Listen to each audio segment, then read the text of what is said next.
16টি নদ নদী বেষ্টিত 4 শতাধিক চরাঞ্চল, সীমান্ত ঘেঁষা কুড়িগ্রামের দুর্গম চরাঞ্চলের দরিদ্র পরিবারের খেটে খাওয়া মানুষ টিসিবি ও সরকারি সহযোগিতা থেকে বঞ্চিত। নিত্য প্রয়োজনীয় পণ্যর দাম যেভাবে বাড়ছে তা নিয়ে চরম বিপাকে পড়েছে নিম্ন আয়ের মানুষ। টিসিবি তালিকা প্রণয়ন সহ টিসিবি পণ্য বিতরণে রয়েছে নানা অনিয়মের অভিযোগ।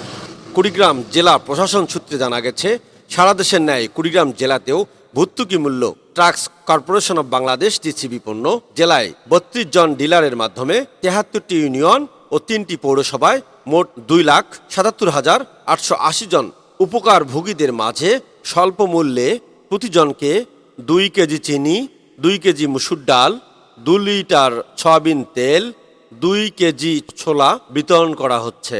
কুড়িগ্রাম জেলা পরিসংখ্যান অফিসের তথ্য মতে কুড়িগ্রাম জেলায় 2021 সালের 30 জুন পর্যন্ত মোট জনসংখ্যা 24,46,035 জন এবং পরিবার সংখ্যা প্রায় 7,000।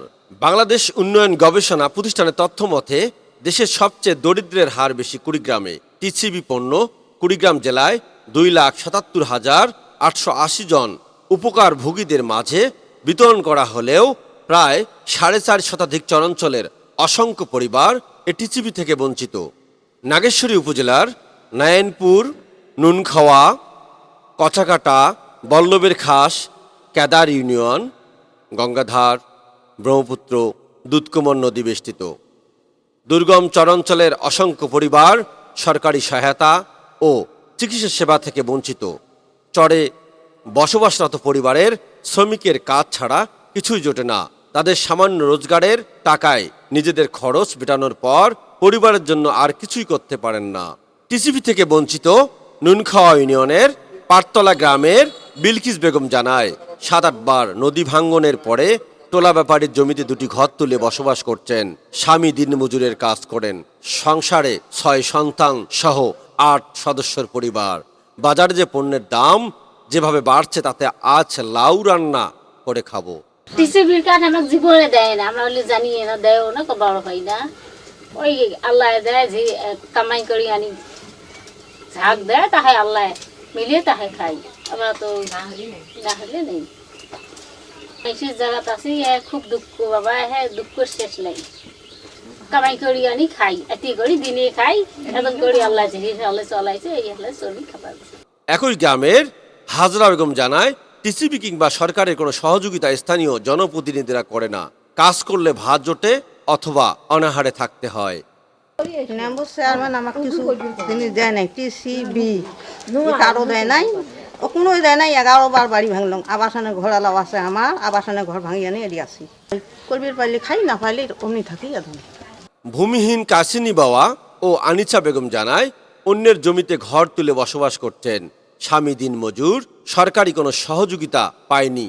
নিত্য প্রয়োজনীয় দাম যেভাবে বাড়ছে তাতে সংসার চলে না। টিসিবির কাঠ আমরা পাই নাই, তেল কালাই পাই নাই, কোনো ইংলিশের সাহায্য টাহ্য কিছু পাই নাই। আমার স্বামী সারাদিন কাজ করে, 3 বাচ্চা ঘরে আমরা কষ্ট খাই, একবেলা খাই একবেলা খাই না। কিছুই পাইনি, কোনো স্লিপের কাজ কোনো পাইনি। সরকারিভাবে আমরা কিছুই পাইনি। ঘর নাই, মাসের জায়গা থাকি, পিস কেনার তরকারি নেই, আমরা পাতি গাড়ি এলে খাই। সহযোগিতা কোথায় তাই নিয়ে সরকারি অনুদান কোনো দিনও পাইনি। যে মানুষের দিয়ে দেওয়া পাতা দেয়, আমার তাও দেয় না। আমি কিছুই পাই না। পোলান আছে 2-3 আমার বললে ভাত কাপড় দেয় না। কুড়িগ্রাম জেলা প্রশাসক মোহাম্মদ ছাইদুল আরিফ বলেন, টিসিবি বিষয়ে কোনো অনিয়ম পেলে ব্যবস্থা নেওয়া হবে। এটি টিসিবি পণ্য সামগ্রী ইতিমধ্যে শুরু করেছি। তার মধ্যে যে অভিযোগটি পেলাম, নাগেশ্বরী উপজেলায় ইতিমধ্যে প্রতিবেদন প্রার্থী সাপেক্ষে প্রয়োজনীয় ব্যবস্থা গ্রহণ করব আমরা, এবং সেই সাথে সেখানে যাতে ভোক্তারা যথাযথ মানের পণ্য সামগ্রী পায় সেটিও নিশ্চিত করা হবে।